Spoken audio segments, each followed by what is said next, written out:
জম্পেশ খাওয়া দাওয়া, নাচা গানা, গল্প আড্ডা আর দুর্দান্ত একটা অ্যাম্বিয়েন্স আর তার ডেকোরেশন সব মিলিয়ে কালকের পিকনিকটা জাস্ট জমে গেছিল। আর পিকনিকের ভেন্যুটা ছিল গঙ্গার ধারেরই শান্তিস্থলে। প্রথমে গিয়েই স্টার্টার কাউন্টার থেকে 1 প্লেট মালাই শিক কাবাব আর তারপর 1 প্লেট ভেজ পকোড়াও নিয়ে নিয়েছিলাম।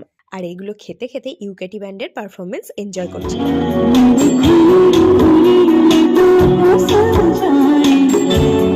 কফি মকটেল দুটো কাউন্টারই যেহেতু ছিল, কফির দিকে না গিয়ে মকটেল কাউন্টারের দাদাটাকে বললাম যেটা সব থেকে ভালো হবে সেই মকটেলটাই বানিয়ে দাও।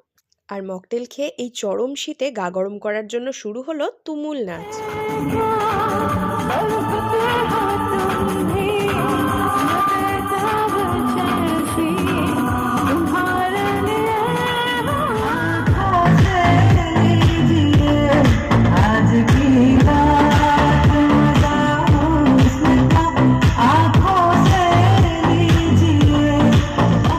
আর আমার পুচকিটাকে যেহেতু বাড়িতে রেখে এসেছিলাম, তাই দেরি না করে চলে গেলাম খেতে।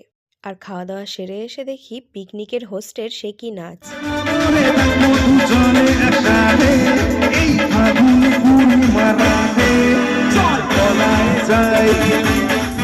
সবাই এত এনজয় করছে দেখে আরেকটু থাকতে ইচ্ছে করছিল, তবে উপায় নেই, মেয়েটাকে বাড়িতে রেখে গেছিলাম বলে চলে এসেছি।